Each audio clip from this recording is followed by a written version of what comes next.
수도권 1300만 명이 묶였다 집을 팔 수도 없는 시대. 여러분, 혹시 이런 상상을 해보신 적 있으신가요? 어느 날 아침에 일어나 보니 내가 살고 있는 집을 팔 수도 살 수도 없게 되어버린다면? 이게요, 지금 현실입니다. 대한민국 인구의 4명 중 1명, 무려 1300만 명이 그 상황에 놓여 있어요. 그 이유는 단 하나, 토지거래 허가구역이라는 제도 때문입니다. 처음엔 투기를 막기 위한 규제라며 강남 일부 지역만 지정됐던 정책이었죠. 그런데 어느 날 갑자기 그 범위가 수도권 대부분으로 확장돼 버렸습니다. 이제 서울과 경기, 인천에 걸쳐 1300만 명이 집을 사고 팔 때마다 정부의 허가를 받아야 하는 시대가 된 겁니다. 이게 말이 쉽지 사실상 거래 통제예요. 한 아파트 단지 안에서도 이런 일이 벌어집니다. 길 하나 사이에 두고 저 동은 자유롭게 거래 가능, 우리 동은 불법. 이런 말도 안 되는 상황이 생긴 겁니다. 이유요? 행정 경계선이 다르다는 이유 하나뿐입니다. 이게 지금 대한민국의 부동산 규제 현실이에요. 누군 거래가 되고 누군 막혀 있습니다. 법은 같은 나라에 있지만 규제의 벽은 완전히 다르게 작동하고 있는 겁니다. 그럼 이게 시장에 어떤 영향을 줄까요? 규제는 언제나 돈의 흐름을 바꿉니다.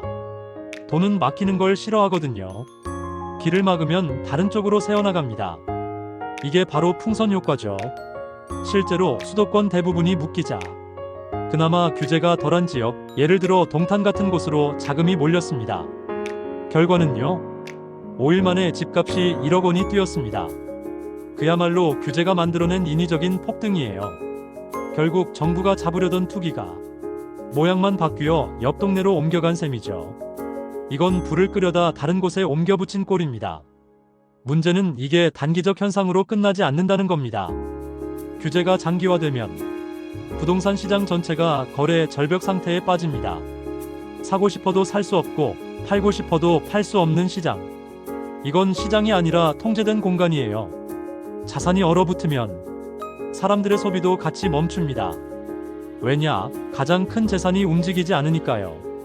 그 결과는 경기 둔화, 자영업 침체, 그리고 지역 경제의 냉각입니다.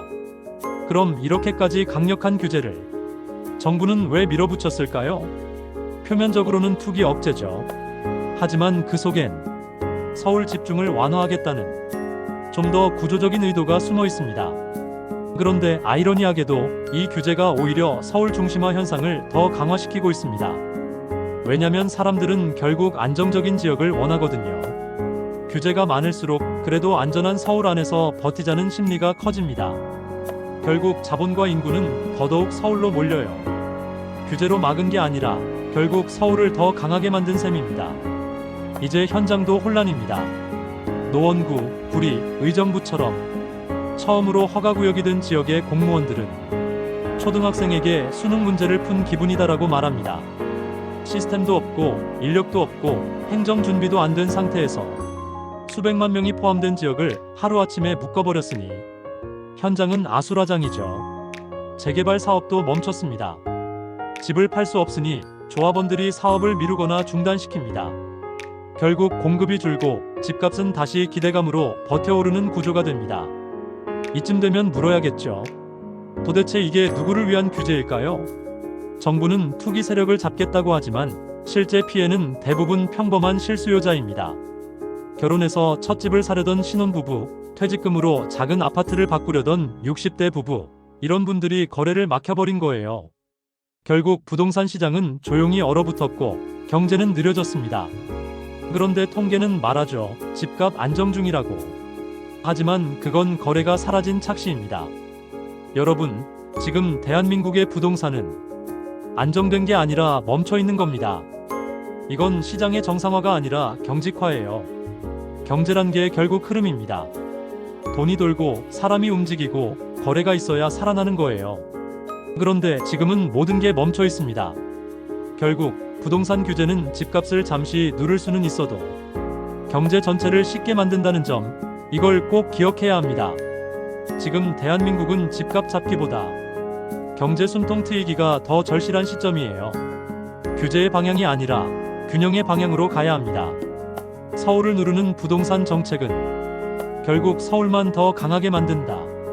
이 단순한 진리를 잊지 말아야 합니다. 오늘의 결론입니다. 규제가 시장을 이길 수는 없다. 시장은 언제나 길을 찾아간다. 이게 바로 강대박의 한 줄 정리입니다. 다음 시간엔 이 규제의 연장선, 부동산 세금, 진짜 타겟은 누구인가? 이 주제로 이어가 보겠습니다.